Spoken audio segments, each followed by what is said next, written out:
What's up, guys? It is an obviously still very sick Illuminostic. We are going to go deep into a very, very important subject that will make me unpopular with some people, for sure. But before we get started, like I was saying, I'm really sick. And a couple hours ago when I decided to do the stream, I felt a lot better. So I'm going to try to push through, power through, but we may not make it as far as I had hoped, because I'm actually getting quite dizzy and sweating a lot. So we'll see. But, as much as I hate to do any political content anymore, because it always costs me patrons, it costs me subscribers, people always say, why don't you just steer clear of these issues? Because, you alienate people on both sides going after both parties. And why don't you just stick to the plant medicine and the occult stuff? And, and that's that pressure, to not alienate people and to put your income first is a big part of the reason we're in this situation in the first place. People are afraid to be ostracized. They're afraid of a lot of things, so I guess for me, it's just important to speak the truth as I see it, regardless of the consequences. Let me see if I can get rid of this weird. Yeah, okay. So, Project 2025. Lots of people have asked me to weigh in on this, and against my better judgment, I've decided to do it partly because the presidential debate or vice presidential debate just happened, and I didn't watch it, but I saw some clips, and it just really kind of validated a lot of the things that I've been confident are true for quite some time. And so basically, if you follow me, you know that I'm of the opinion that there are not really two parties in the United States. There is a concentrated group, right? We know 1%, less than 1% controls 99% of the wealth, right? So you have a very small group of people with common interests. And for a conspiracy to be plausible, the first thing that must be fulfilled, the first qualification, is that there must not be too many conspirators. And so in this situation, because we have such a small group with common interests, it's actually quite viable that there could be conspiracies. And I think one of the things people overlook is that conspiracies don't have to be overtly discussed even. It can be complicit. Just because their interests are shared, they engage in certain behaviors and activities that create these circumstances. So, I totally understand why people are turned off by conspiracy theorists. I am too. What's going on, Athena? For example, the adrenochrome conspiracy. If you take just a second to do a little bit of research and just apply a little bit of critical thinking to this, right, you realize how dumb it is. There are micrograms in an adult, much less a baby. In case you're not familiar with this, they say that baby's blood is harvested, or the adrenal glands, to get to the adrenochrome, and it preserves the youth of these people. Adrenochrome basically acts like a stress hormone. It would cause anxiety, sweating, delusions, headache, convulsions, panic attacks, and worse, right? So if you took it consistently, you would age rapidly. So it makes no sense. Plus, in order to get enough for a single dose from babies, you would need a truckload of them. And you can order it for $20 a liter from China. If it really did what the conspiracy theorists say it did, every housewife on earth would have some in her sock drawer. And so I don't really mean to diverge from the main topic here. I'm just trying to point out that a lot of these conspiracies like Flat Earth and the adrenochrome, they require so little critical thinking to demolish that it's embarrassing. So then when people are questioning the mainstream narrative, and we have this association with all of these completely brain dead nonsense conspiracy theories, it's that much easier to dismiss us, so please stop with that shit. But to keep on the the subject matter that I put in the title, although it is tempting to go in this anti-conspiracy rant, please hit the like button, share, subscribe, and consider becoming a patron. We are demonetized, so we get no support from Babylon Machine Man. Support us. So at any rate, we have a tiny group of people with common interests, right?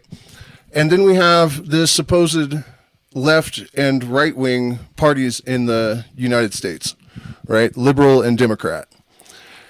And my opinion is that the only thing that differentiates them is the rhetoric. They are completely and totally under the control of the same interests. And if you just, this isn't something I feel is an opinion. You can trace all the money back to a single organization. And it's actually three, but it's really one. It's Merrill Lynch, right? BlackRock. And we're going to get into that because I think I may have figured out how it is that Israel has control over the U.S. and why. Who's really behind that? It's just a theory, but it's pretty compelling. Also, by the way, a little bit later on, I'm going to offer a single sentence solution that is as simple as cut and paste that would solve almost all the problems in the United States. And the fact that it's so simple and obvious, and there's nothing stopping anyone from implementing it, is pretty much proof of everything else that I'm saying, right? So the purpose of these two parties is to have scapegoats in the form of a president and to feed the populist rhetoric that keeps them divided, right? This is why the two sides, the two wings of this bird, are increasingly more and more insane, right? Because this is a wedge issue. These are wedge issues that are driving wedges between people and fomenting dissent. And, they're making you fight each other instead of fighting them. It's misdirection. It's sleight of hand. Quick exchange. The old tricks are rearranged. When the story takes a twist, it folds like a contortionist. Megadeth. Thank you, Dave Mustaine.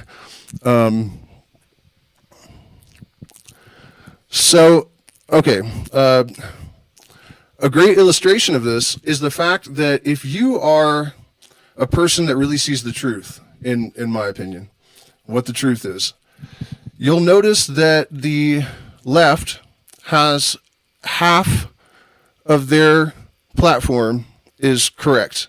The other half is insane. The right, half of it's correct. The other half is insane. That way, if anyone comes along speaking the truth, the whole truth, you're going to piss off people on both sides and no one is going to listen to that person. It has been carefully crafted in order to ensure this above and beyond anything else. And another element of this that people aren't really paying attention to that scares the hell out of me. 2020, maybe earlier, I started talking about how when the two parties start to blesh, when they start taking on attributes of each other, they start being scrambled. That's when we know we're really in trouble, because that is the signal that they're consolidating power into one party, and that party will be more or less the right. And this is where Project 2025 comes in just a moment. Got to stay on track here. Sorry, guys. Like I said, I'm pretty sick, so my brain's a bit muddy. So half bullshit down one aisle, half bullshit down the other aisle. Anyone speaking the truth, ostracized from both sides, alienated. No one's listening to them. And the objective of this is the consolidation of power. So, I'll give you an example, actually, before we move on from that. When I was 20 years old, I was a liberal, for sure. Dreadlocks, Grateful Dead shirt, hemp necklaces, worked at a natural food collective, you know what I mean? All the way hippie. Proud to be a hippie. And one of the things that we hated the right the most for, and this is since I was a child, is that they were against free speech and pro-censorship, right? I have seen on X and other platforms the top Democrat politicians like John Kerry. The other day, John Kerry said, freedom of speech is an impediment to us coming to a collective consensus, right? Freedom of speech is an impediment to discourse and consensus, right? I mean, he almost explicitly said, as long as people are able to speak freely, we cannot control your minds completely, right? And I see all these people on the left cheering and supporting and saying, you know, we got to stop this First Amendment stuff. So really think about that for a second. These are people that just a few years ago, one of their party platform fundamental beliefs was that censorship is evil. And it only took a couple of years to convince these people to abandon values they've held since they were children, most of them, right? Most people get their political beliefs from their parents and their families. That's crazy. That is crazy, and it should scare the hell out of anyone. That it is that easy to get the herd to follow anything based on herd conformity pressure, virtue signaling. I don't really know what it is exactly because I've never been that way. Right? And there are other things that are being done to scramble people's brains and to basically erase their sense of identity, to confuse them. One of those things is that, you know, if you look at the right, there is a lot of hollering about stopping the evil cabal of Jews that are controlling the planet, yet they have them supporting Israel. This is cognitive dissonance.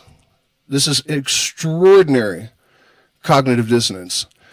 And then on the left, they have them supporting Palestine, which is great. They do seem like an oppressed people being genocided to me. But if you look at the values of Islam versus the values, the supposed values of the left, you know, anti-gay, anti-women's rights, all of these things, it's deliberate. That's what I'm telling you. This stuff is being integrated into the being of people in order to create cognitive dissonance. And the reason is that when these things are confronted, once they have been integrated, people go into fight or flight, and there's no dialogue possible, and you just have a bunch of raving lunatics without any possibility of resolution to all of this stuff. Let me check in with the chat.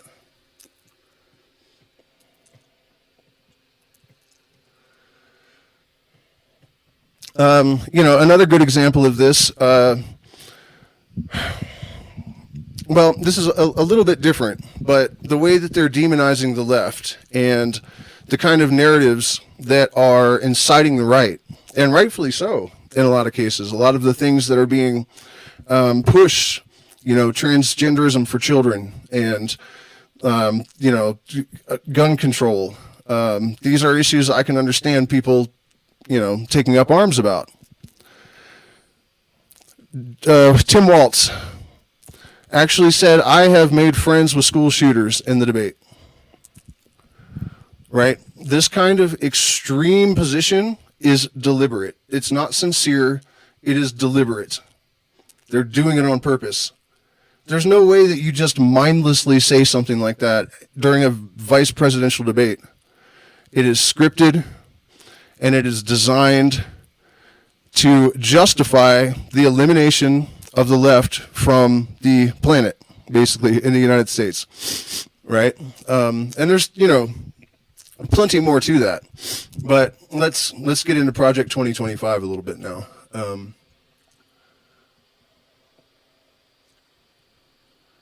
Yeah, somebody just mentioned the founders of Flat Earth are scumbags, and I've always been of the opinion that it's a psyop with the intention of associating free-thinking people with idiots. And while we're on the subject, I should mention that one of the big failures, I think, of people that kind of escape the Muggle mind and escape the, you know, left-right dichotomy and think they're thinking for themselves, there are all these snares and traps everywhere in the form of alternative narratives. You should be more suspicious of alternative narratives even than the mainstream narrative, because those are the people that they need to corral and control and divert, you know. So watch out for believing things without sufficient reason. The principle of sufficient reason will never fail you. Okay, so Project 2025. The Heritage Foundation is an ultra right-wing conservative group. I don't know a ton about them. That's enough. That's all I care to know. And I don't know when, maybe 2 years ago, they drafted this thing called Project 2025.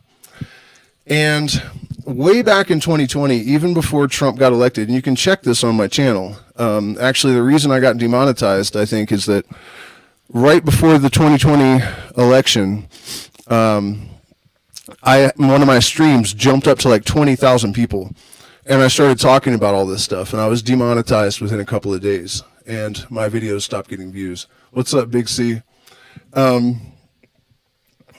So I noticed the rhetoric that Trump was using was increasingly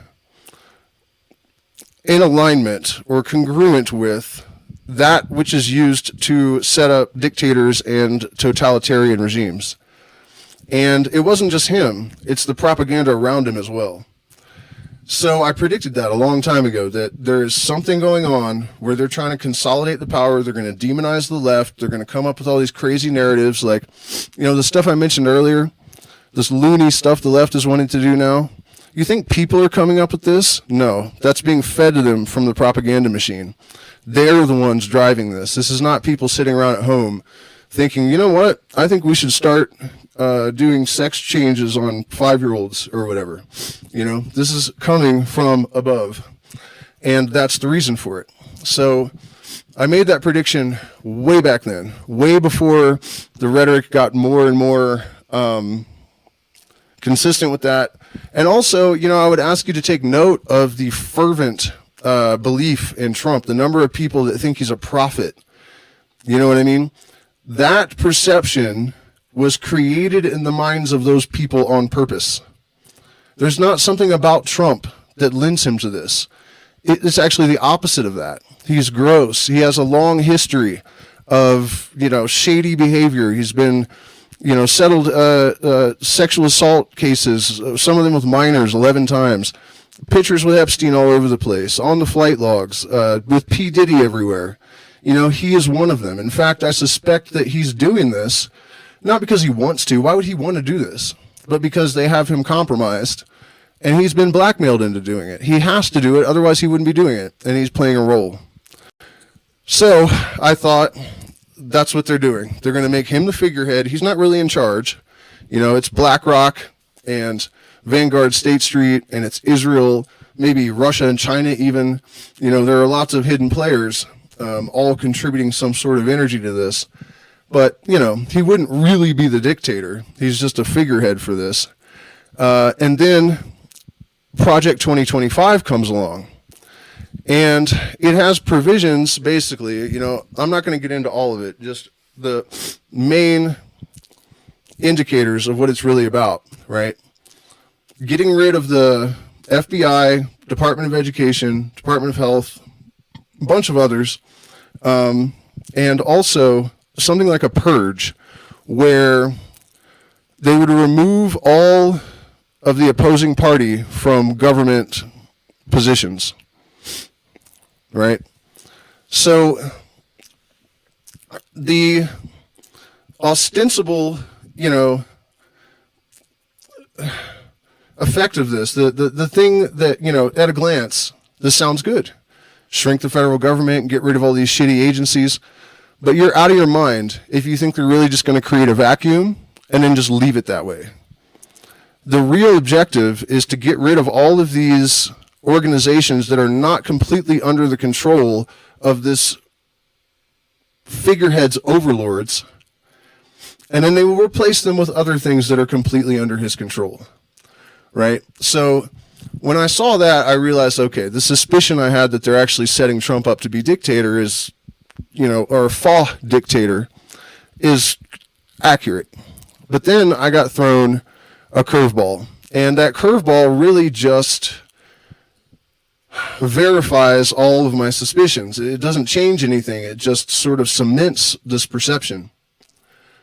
The founder, one of the founding trustees of the Heritage Foundation and one of the main authors, the principal authors of Project 2025, just endorsed Kamala Harris.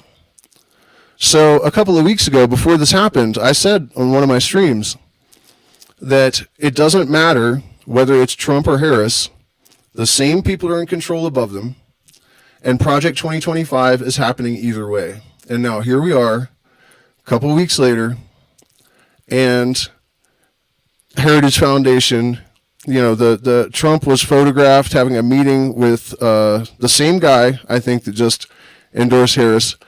You know, a lot of his campaign rhetoric is reflected exactly in Project 2025. But now they're behind both candidates. They always were, you know. So partly I'm here tonight just to say, haha, I told you so, you know. It couldn't be more obvious, you know. And one of the things I'd planned to do tonight is go into X and look through all of the propaganda and react to it. Kind of hesitant now because I'm realizing that I could accidentally scroll over something that YouTube would delete me over. So that's kind of on the back burner at the moment. But, you know, really, there's no reason to talk about Project 2025 all night. What I just said is enough. That's enough. That's all anyone needs to know. That's it. That's totally sufficient. And the gravity of all this is becoming increasingly clear, right? The other day, Trump basically announced his intention to do like a Kristallnacht, you know, the crystal night that Hitler did, where you have, he said, either an hour or maybe a day to just go and purge the vermin from the United States. You know, I mean, this is just getting crazy. And so the Trump assassination, which I think was totally fake, right? Somebody might have actually gotten shot. And when people argue that someone died, so it can't be fake, collateral damage for military strategists and intelligence people, shooting some Trump spec, like, that's nothing. That's nothing. They dropped bombs on Hiroshima and Nagasaki and killed, you know, 250,000 moms, dogs, babies, cats, dogs, burned shadows onto the sidewalk. You know what I mean? Some of them took months to die from radiation poisoning. You know what I mean? I don't understand how people would say, oh, they wouldn't do that when they've already done things that are infinitely worse and continue to do them all around the world all the time. It is just a dumb argument. So,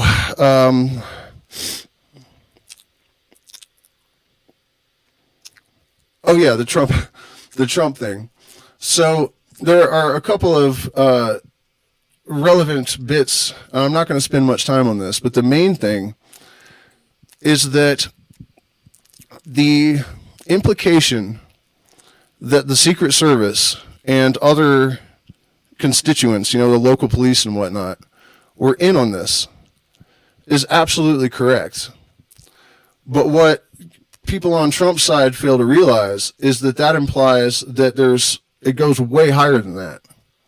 And it wasn't an attempt on Trump's life. It was a justification for this purge of the other party, making it not only, you know, strategically wise, but necessary in order to, say, protect the president, right? So that's a large part of what I think the motivation for that was. But let's move on. Speaking of the assassination and the fact that the sniper he was in a BlackRock commercial and he had other BlackRock connections. By the way, they said he had 4 overseas bank accounts, right? But he couldn't afford a good scope. Come on, you know. Come on, people. BlackRock, and this is just kind of a divergence because, you know, like I said, I'm sick, so I'm going to have to cut this kind of short and just get to my main bullet points. BlackRock, State Street, Vanguard is basically owned by Merrill Lynch, and there's all sorts of, I've looked into the convoluted web of, you know, who the stockholders are, and basically it just vanishes. There's no board even, you know, there's no board. It's completely sketchy and suspicious, right? But Larry Fink, CEO, Zionist, Jewish guy, right? They own 85% of the Standard & Poor 500 already. They're on track to own, I think it's 65% of all of the residential properties in the United States by 2030. Yes, we have retreat scheduled in, well, thank you, in May in Manu, and November I'm available as well, November 15th through December 15th in the Sacred Valley. So the May retreat is almost full. It's going to be 85% returning guests, many of them bringing their families, which is incredible. It's really great to have people that we know, so there are no surprises. But we're super excited about May. At any rate, BlackRock, right? So they're consolidating power. I mean, it shouldn't be legal. Somebody should stop them. But I've been thinking about something for a while. It's obvious that Israel has some sort of, chokehold on United States politicians. RFK Jr., who is a complete puppet, by the way. At first, I thought maybe he was really going rogue because they killed his dad. They killed his uncle. I think somebody else in his family maybe too. So I figured maybe he just didn't care if they killed him because he just, all hell-bent on revenge or whatever, right? But no, he is another puppet, another Zionist puppet. So RFK Jr., Trump, Kamala Harris, Biden, all of them support Israel, and I don't have to tell you guys, everyone knows there's some weird, sketchy relationship between Israel and the United States. But then I thought, how did they do it? People say they have technology, that they've made a lot of money from that and whatever, but it doesn't make sense. What is that, 60-year-old country that was founded by a bunch of Holocaust survivors? What is really going on? And then I thought about Mecca and the black stone that they all circumambulate and worship and whatnot. And then I thought, well, the Saudis, nobody knows how much they're worth because they're royalty, so no one audits them, right? But we know that some of the individuals pull $1 billion of crude out of the ground a day, so they're trillionaires. So if you're trying to figure out who is behind, this consolidation of power, well, who has the money to do it? Who are the wealthiest people on earth? And yes, there are the Rothschilds and other families that are far more hidden than that. But I think this connection between Islam and BlackRock in Israel is probably meaningful. In fact, one of BlackRock's subsidiaries is Blackstone. So this reference, I believe, to Mecca is, pretty ubiquitous in their stuff. Okay, so there was one other bit to this that I wanted to get to, and I think I'm just too sick and delirious to maintain conceptual continuity tonight.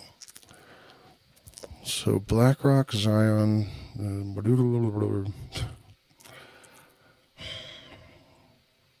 Oh, yeah, the solution. And again, this is kind of a huge divergence, but, people have accused me of complaining and not offering any solution. In fact, some person a week or so ago accused me of just being stupid and ignorant, and that the reason that I criticize both parties and say that they're really just one thing is that I'm just too intellectually lazy to understand the nuances of the different parties and all of this kind of stuff. To me, it's like the rhetoric is different. But what is rhetoric? This is just words, Why do you believe, even though you can see on paper that the power is all consolidated in this tiny little group, but you think that the fact that the puppet's rhetoric is different is meaningful for some reason? You know what I mean? And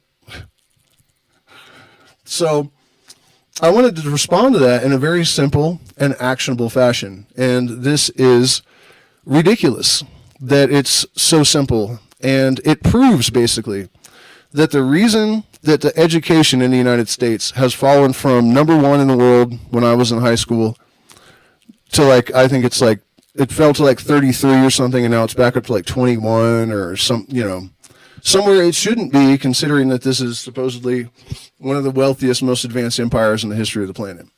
If the education has fallen that much, it's because it was deliberately fucking sabotaged, in order to set the stage for the bullshit that we're experiencing right now.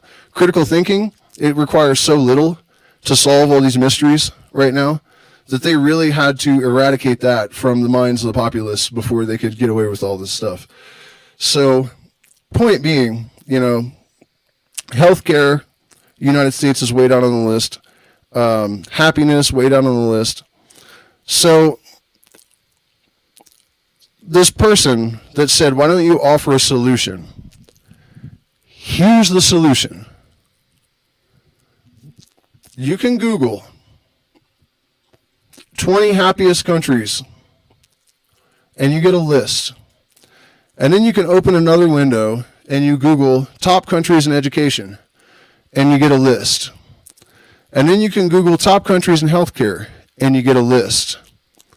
And then you notice that 7 out of 10, I think it was, have the same systems in place. Copy, paste, apply in the United States. And people argue that, for example, communism works in tiny communities sometimes. There's an island in Lake Titicaca in Peru that is communist. They have no police. They don't even have dogs.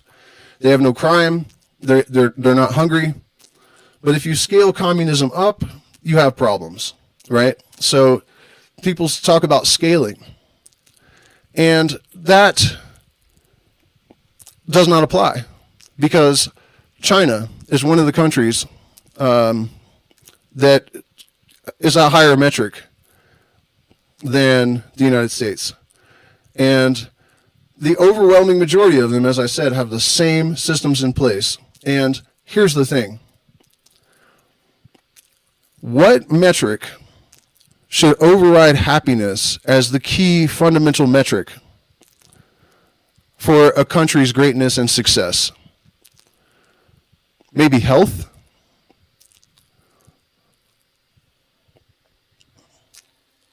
Or maybe education?